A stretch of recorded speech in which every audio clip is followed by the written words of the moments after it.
Please expand on the relationship between Magdalene and Yeshua, their relationship and service to all of humanity, and the significance of the crucifixion and the use of herbs. And the use of herbs? Well, no, actually, the use of herbs, they start to, from a physical portal,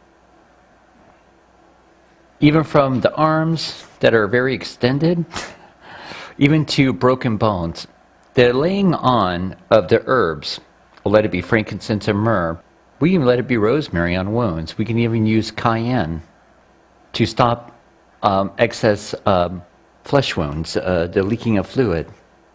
The herbs, what happens, you're taking a natural state of the herbs, putting it upon the wound that is healing up the body principle without all the chemical reactions. Literally, they're all consciousness, but the herbs, all the way from the leaves and the sweet basil, all the way to sages, and once again, frankincense and myrrh, lavender, as well as rosemaries, they start to work with the body starts to absorb. It creates cellular division, it starts to feed the cells.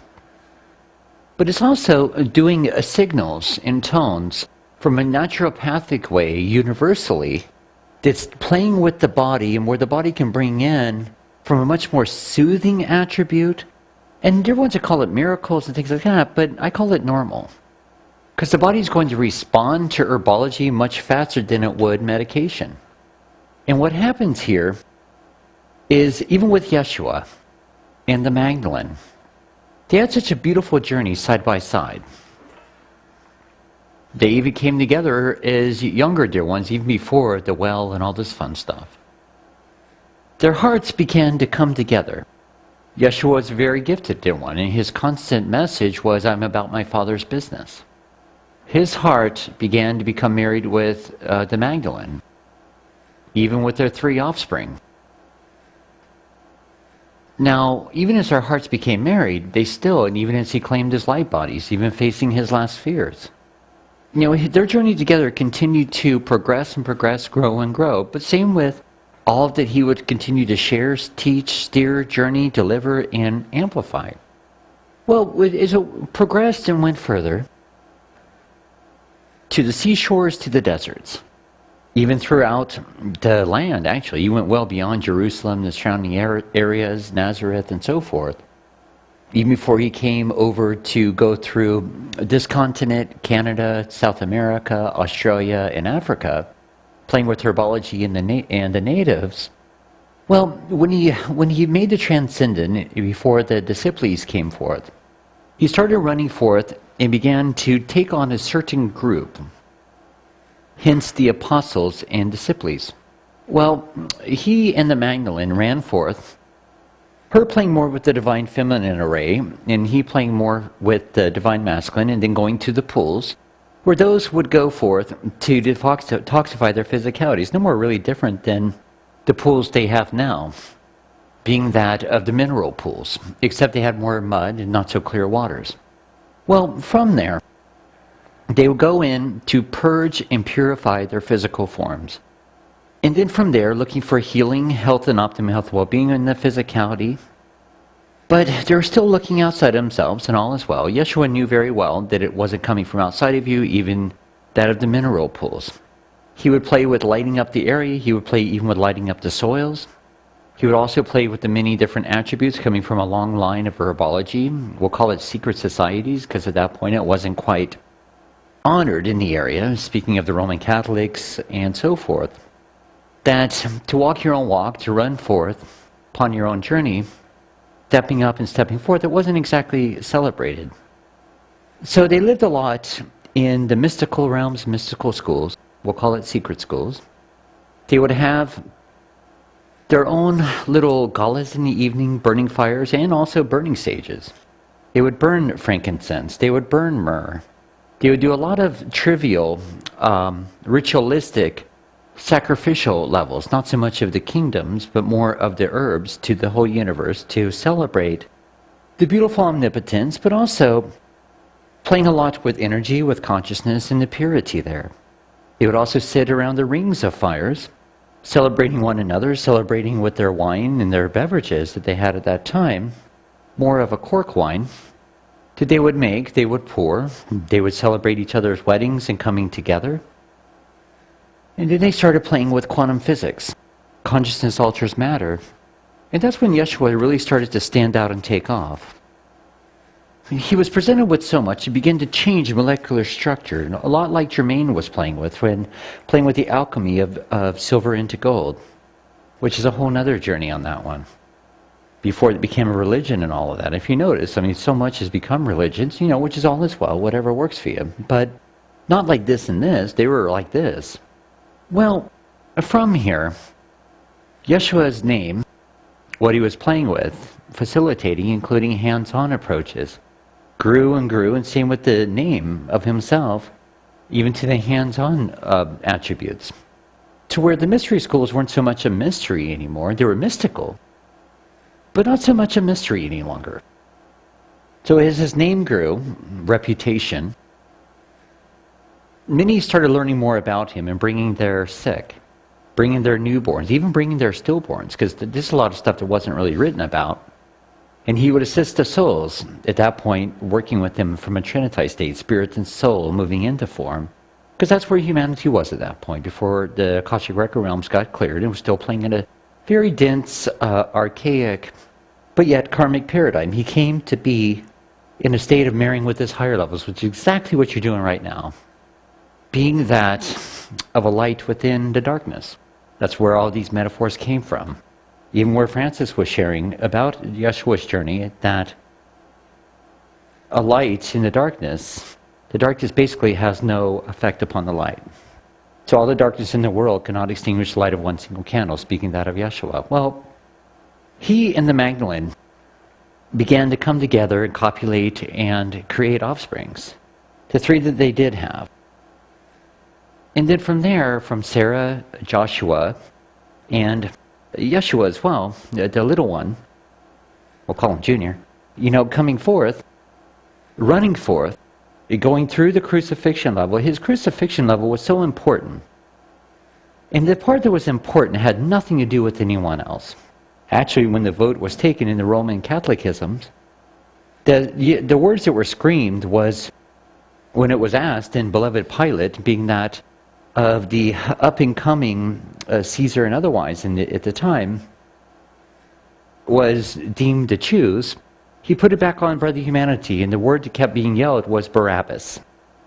Barabbas was the dear one beside him, the one that would take belongings that weren't his. But regardless, they decided to put Yeshua there, and Yeshua was jumping up and down, literally. It's not all this stuff that was dictated.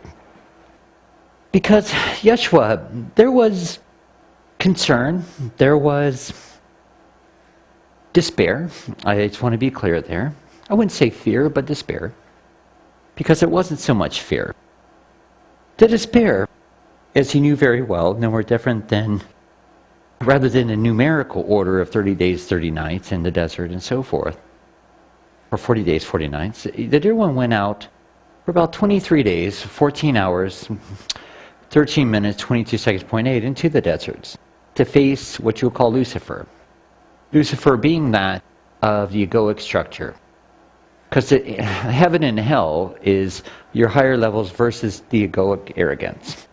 Hell being that of the egoic structure that has been taking over to face his own phantoms. Or nevertheless, when he came back from a fast that overcame his own phantoms, he overcame his own serpents, overcame. Not giving fear, not creating fear, not being ran by fear of the egoic arrogance. He came back in a state that was so wide awake and fully alert and emanated and began to reclaim his light bodies. Which once again is what you're doing now, just in a whole different way and a lot easier as well.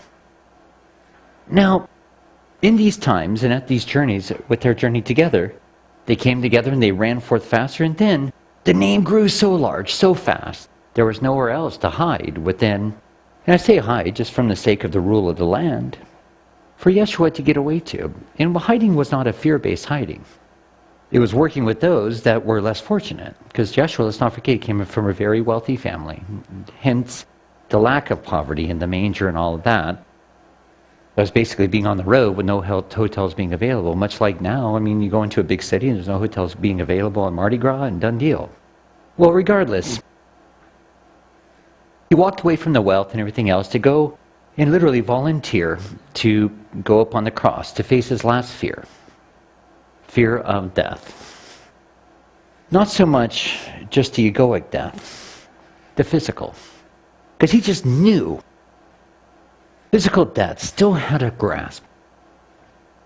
Physical death, pain, suffering, still had a hold over him. So he decided, I will not be hidden or hiding away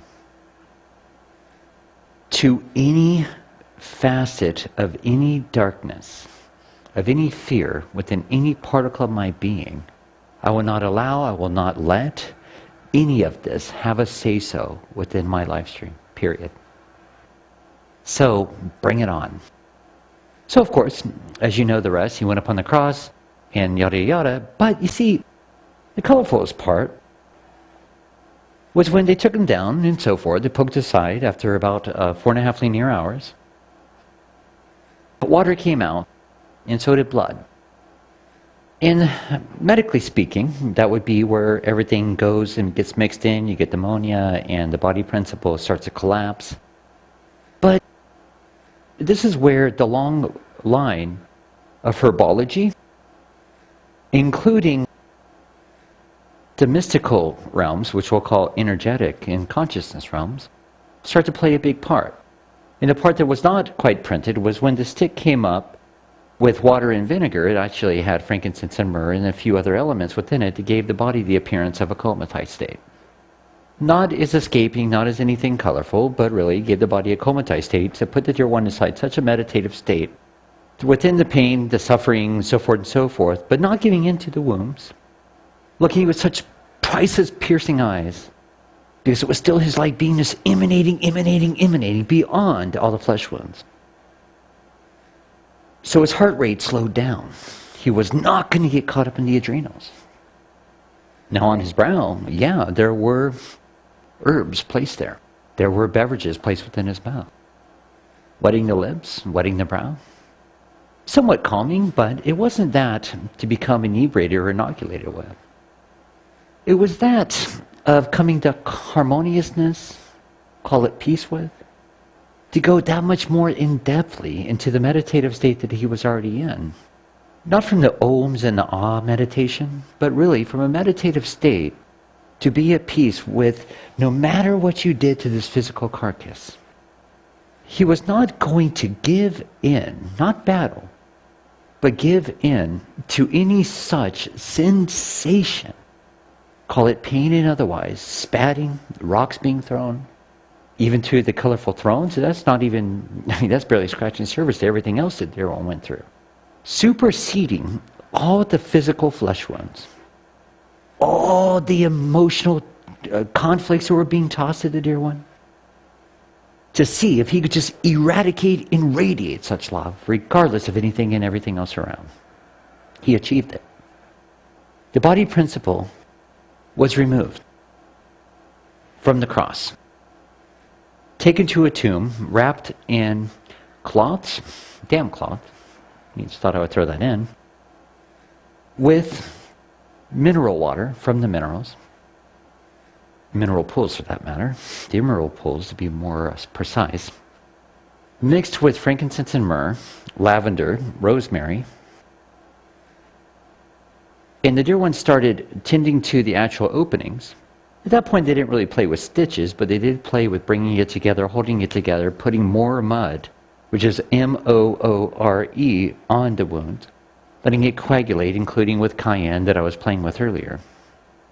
And starting to let it heal up, including doing hands-on. At that point, they did hands-on a lot differently. They would call on the powers of above and below to be used as divine conduits, as creator instruments, and prey upon their creator as they saw outside of them, kind of missing the message of what Yeshua was sharing, but whatever.